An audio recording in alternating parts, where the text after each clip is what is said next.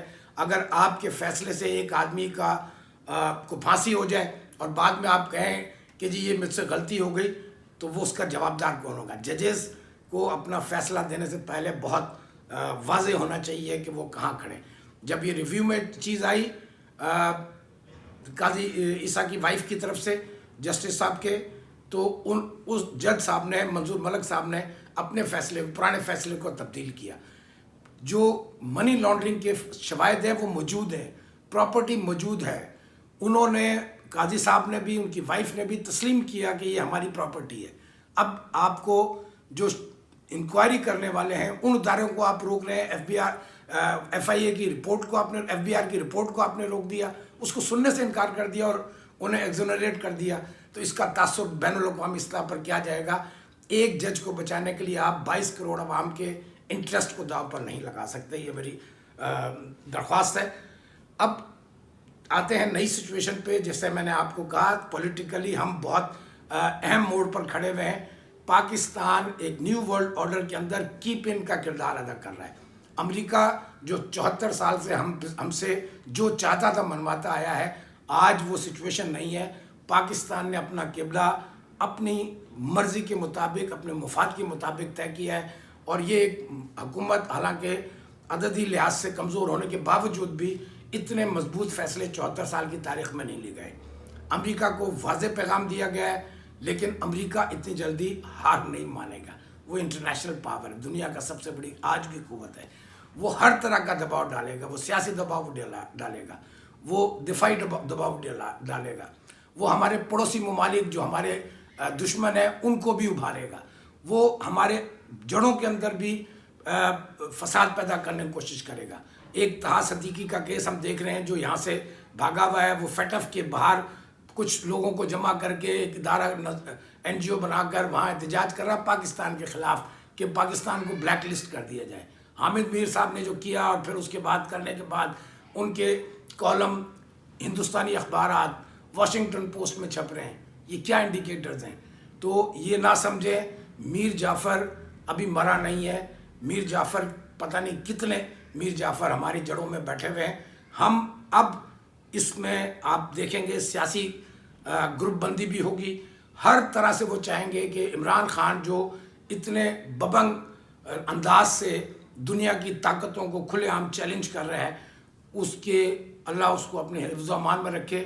یہ اس کے اوپر ہر طرح سے آزمائیں گے. اس کی حکومت ختم بھی کرنا چاہیں گے, اور خدا نخواستہ اس پہ اٹیمپٹ بھی کر سکتے ہیں. تو اب اگر کوئی ان کے اس مشن کو, اور ہر پاکستانی چاہتا ہے کہ یہ پاکستان ایک باعزت قوم کے طور پہ دنیا کے اندر ایگزسٹ کرے, اور ہر پاکستانی کی خواہش ہے.